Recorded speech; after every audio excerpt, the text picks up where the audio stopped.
That's my next door neighbor. It's now been 6 years. 6 years closed at Labor Day weekend of 2019, as I recall. It was a synergistic relationship to have the Fun Factory right next door to Quality Seafood. There's a lot of carryover. If it's okay, my understanding of the property is that it needs seismic upgrades, right? It's certainly going to need mold remediation because I've been in there. So it's going to need somebody to come in and be willing to invest a few $1 million up front. I've actually, on my own time, unsolicited, gave the city some ideas on how I would divide the space up, because I think it's 28,000 square feet, or 32,000 square feet. It's a very big space. We have the skate park now at the north end of that. And I've always felt like it would be perfect if you had a small skate shop at the north end that supported the kids for equipment and rentals, helmets, but it can sell sweatshirts and fun stuff and kind of create some synergy with the skate park. A little restaurant on the corner where parents can grab something casual, maybe it's a pizza or a salad, and watch their kids skate and something for them. Some family entertainment would be fantastic. I think of iconic waterfronts on the coast of California between San Diego and Santa Monica and Santa Cruz and San Francisco. There's entertainment in all of those places, whether it's a fun arcade or mini golf or bowling or just something that brings the family together that isn't necessarily digital, staring at phones. And I know you won't make any money off of this idea, but brand new ADA compliant restrooms at the south end, the parking lot end would be wonderful, because I think we all know what the restrooms are like down through here. So that was my plan. I've handed off. So yes. My best friends own Slip in they did own Dini, so I know they had struggled with the structural issues of the being built into the garage, and I assume we're all so happy with the pavers, Yeah. but the whole structure needs massive redoing. Yeah, I mean, that's right. And every time I it apologize. rains, they get bugs because they Oh, come yeah. in from the, Oh, yeah. I'm sure you experience We this, do. you're in the same spot. Yeah, we share that misery. And I apologize, I don't think I answered your question as directly as I could have. I have heard that there is a potential candidate for the Fun Factory, but nothing where real money has hit the skids, right? So it's still conceptual. To your question, or to your comment, yeah, it's tough. So the property down there is old. Yeah. I think you would agree it's probably past its original useful life. But in order to repair that issue, I asked Greg Kapovich what the cost would be. He quoted it around $600,000 to redo the entire top of the boardwalk to make it watertight. And that's kind of what we deal with down there. Yeah, we do. If it rains, not this winter, but the two prior heavy rains, we were taking buckets of water out. Yeah, they had to close down for, Oh, because yeah. so it was a big deal. But I want to know, how do we become part of this organization? I am your woman. Sign me up at the table before you leave. Sure. So we have it's a lessees association. So it's for folks who have a lease in Redondo. And if you just want to volunteer your time to help us, yeah, I'll take your information. Absolutely. You got it. Miss? Yes. Yes, for either you or Chad, what happened to the Lobster Festival?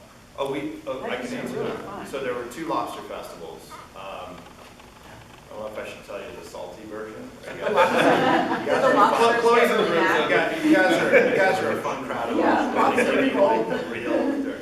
So there was the Chamber of Commerce had a lobster fest in the Seaside Lagoon, and Quality Seafood. We were the obvious choice to provide lobsters for that, so we did. And so the first year, we got a whole bunch of shipping containers full of lobsters from the East Coast, flew those in, brought them over to the Seaside Lagoon. Not going to name any names, but the person that was supposed to cook those couldn't cook those. Fun story. Day drinking. They couldn't like the cookers. We actually took all the lobsters back to Quality Seafood, cooked them, and brought them back to the festival so that everybody could have their lobsters. I think what ended up happening ultimately to that lobster festival is the cost of lobsters goes up every year. And it's the Chamber of Commerce fundraiser, and they've got to sell a certain number of tickets because they have to rent the lagoon and they have overhead. And at the end of the day, they bought more lobsters than they could sell. They're making money. It's not really good. We, Quality Seafood, we have our own lobster fest. It's all month long in September. It was born out of a little bit of a old school disagreement. My father-in-law, Quality Seafood was cut out of the Chamber of Commerce Lobster Fest deal, and a new lobster provider came in. So it was a Lobster Festival in its life. So we intentionally made it, true story. He's not here. So we intentionally made it not a weekend, but an entire month long. And that's what we do. But if anybody ever does want to bring back, including Chamber of Commerce, if they would like to bring back the Lobster Fest, I would say absolutely we're going to go. And I think there's a lot of new models around that show that you can kind of change it up. It doesn't have to just be a lobster meal. You can bring music and do lobster fun stuff, lobster tacos, lobster mac and cheese, lobster paella, lobster everything. Just kind of make it a fun festival instead of just lobster. There are a company that does main lobster trucks. Yeah, there's lobster trucks, there's lobster everything, and we literally still bring in, we have a connection, we've been doing this for so long, from Gloucester, Maine, we fly in, they call it a LD2, an airline shipping container that's kind of rounded like the whole of a plane. LD3, thank you, airline guy. And we bring those in, just whole full ones, because we sell that many lobsters during Lobster Fest. So Eugene, the second question. To finish off the question about the seismic retrofitting and the Fisherman's Cove lease, where the fun factory was, that right above that space is the parking deck in front of Kincaid's. So there was some extensive seismic retrofitting that needed to be done there, and there was a lot of pricing associated with that. I'm Eugene Solomon. The city treasurer. City treasurer. There was a lot of pricing associated with that that we weren't able to meet at the time. So they're looking for a different alternative to complete the seismic retrofitting within the Fun Factory space, while simultaneously the council, Mr. Castle, are also working towards going to events to try and solicit people who may be interested in that space. So those things are running in parallel. If I can ask a question, please, Jeff? Go ahead. The Pier and Lease Association and the King Harbor Association, are they going to continue to act side by side? Are they going to join forces? Well, I don't foresee the Pier Association and the King Harbor Association joining anytime soon. However, we certainly intend to work closely with them. And just to give you guys kind of how the sausage is made, the difference between the two associations. The Pier Association, it's for master leaseholders and the city only. And there's only 2 master leaseholders and the city. So it's a group of 3 that make all the decisions. Whereas the King Harbor Lessees Association, any leaseholder is welcome to join. Your vote is dependent upon the amount of business that you generate and put into the pot, so to speak. But we welcome.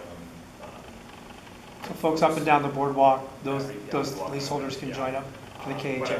But Bob Resnick and Mr. Kwan are great. I've had meetings with them, and certainly if there's a way for us to collaborate, we can do that, absolutely. Okay. Thank you. I just wanted to ask, I've always wondered if there was adequate light and ventilation and escape routes from the Fun Factory. It always kind of concerned me. So I just wondered if My anybody... unprofessional opinion? Well, I mean, you know... I've been in, now that it's empty, Yes. completely empty, I've been in there a few times.